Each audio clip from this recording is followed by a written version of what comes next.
V speak വീഡിയോയുടെ പുതിയൊരു വീഡിയോയിലേക്ക് സ്വാഗതം. പാചകവാതക സിലിണ്ടറിന് ഇന്നു മുതൽ വില കുറയും. പുതുക്കിയ നിരക്ക് ഇങ്ങനെ. ചാനൽ ആദ്യമായി കാണുന്നവരാണെങ്കിൽ സബ്സ്ക്രൈബ് ചെയ്യുക, ലൈക്കും കൂടി ചെയ്ത് സപ്പോർട്ട് തരിക. ഇന്നു മുതൽ പാചകവാതക സിലിണ്ടറുകളുടെ വില കുറയും. പുതുക്കിയ നിരക്ക് മെയ് 1 വ്യാഴാഴ്ച മുതൽ പ്രാബല്യത്തിൽ വരുമെന്ന് എണ്ണ വിപണന കമ്പനികൾ OMC അറിയിച്ചു. റിപ്പോർട്ടുകൾ അനുസരിച്ച് 19 കിലോഗ്രാം വാണിജ്യ LPG ഗ്യാസ് സിലിണ്ടറിന്റെ വില ഏകദേശം 17 രൂപയായിട്ടാണ് കുറച്ചിരിക്കുന്നത്. റിപ്പോർട്ടുകൾ അനുസരിച്ച് 19 കിലോഗ്രാം വാണിജ്യ LPG ഗ്യാസ് സിലിണ്ടറിന്റെ വില ഏകദേശം 19 രൂപയായിട്ടാണ് കുറച്ചിരിക്കുന്നത്. സിലിണ്ടറുകളുടെ വില കുറയുന്നത് റെസ്റ്റോറന്റുകൾ, ഹോട്ടലുകൾ, മറ്റു വാണിജ്യ സ്ഥാപനങ്ങൾ എന്നിവയ്ക്ക് ആശ്വാസകരമാകും.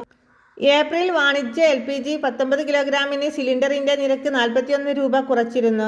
മാർച്ച് 1 സിലിണ്ടറിന് 6 രൂപ വർദ്ധിപ്പിച്ചതിന് പിന്നാലെയാണ് തൊട്ടടുത്ത മാസം കുറവ് രേഖപ്പെടുത്തിയിട്ടുള്ളത്. എന്നാൽ ഗാർഹിക ആവശ്യത്തിന് ഉപയോഗിക്കുന്ന LPG സിലിണ്ടറുകളുടെ നിരക്കുകളിൽ മാറ്റം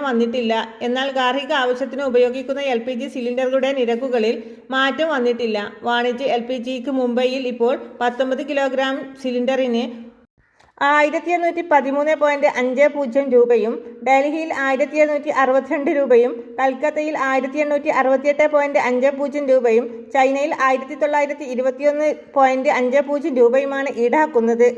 പൊതുമേഖലാ സ്ഥാപനങ്ങളായ ഇന്ത്യൻ ഓയിൽ കോർപ്പറേഷൻ അതായത് IOC, Bharat petroleum corporation limited അതായത് PBCL, Hindustan petroleum corporation limited അതായത് HPCL എന്നിവ അന്താരാഷ്ട്ര ഇന്ധനത്തിന്റെ ശരാശരി വിലയും വിദേശ വിനിമയ നിരക്കുകൾ കണക്കിലെടുത്ത് എല്ലാ മാസവും 1-ാം തീയതി ATFന്റെയും പാചകവാതകത്തിന്റെയും വില പരിഷ്കരിക്കാറുണ്ട്. അടുത്ത അറിയിപ്പ്. ആധാറും പാൻ കാർഡും റേഷൻ കാർഡും അടക്കം രേഖകൾ കയ്യിലുണ്ടെങ്കിലും ഇതൊന്നും ഇന്ത്യൻ പൗരത്വം തെളിയിക്കാനുള്ള രേഖയായി കണക്കാക്കില്ലെന്ന് സർക്കാർ. ഈ രേഖകൾ ഭരണകാര്യങ്ങളിലും ക്ഷേമ പ്രവർത്തനങ്ങളിലും പ്രയോഗിക്കുന്നതാണ്. പൗരത്വം തെളിയിക്കാനുള്ള ആവശ്യത്തിനായി സർക്കാർ സ്വീകരിക്കുന്ന രേഖകൾ ജനന സർട്ടിഫിക്കറ്റ്, കമാൻഡ് സർട്ടിഫിക്കറ്റ് എന്നിവ മാത്രമായിരിക്കുന്നുവെന്നും സർക്കാർ പട്ടികപ്പെടുത്തി.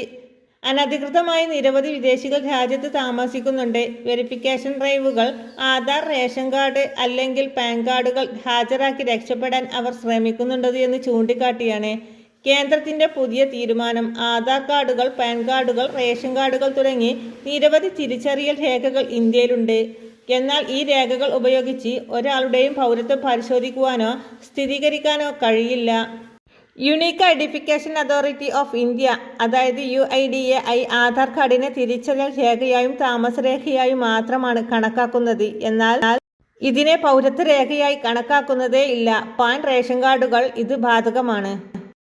പാൻ കാർഡുകൾ നികുതി ആവശ്യങ്ങൾക്കായി ഉപയോഗിക്കുന്നത്, റേഷൻ കാർഡുകൾ ഭക്ഷണ വിതരണത്തിനായി ഉപയോഗിക്കുന്നത്. ഇവ രണ്ടും പൗരത്വം സ്ഥിരീകരിക്കുന്നതല്ല.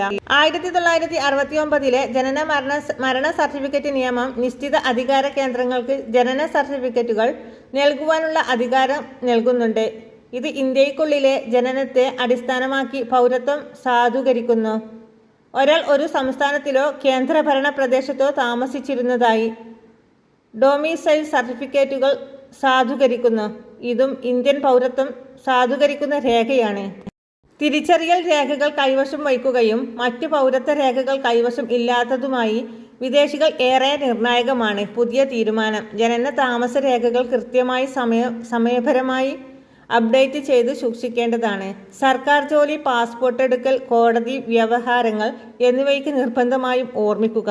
എല്ലാവിധ സർക്കാർ അറിയിപ്പുകളും നേരത്തെ തന്നെ നിങ്ങളിലേക്ക് എത്തുവാൻ വേണ്ടി ഈ ചാനൽ സബ്സ്ക്രൈബ് ചെയ്യുവാൻ മറക്കല്ലേ. ഇൻഫർമേഷൻ മറ്റുള്ളവരിലേക്ക് ഷെയർ ചെയ്യാൻ മറക്കല്ലേ.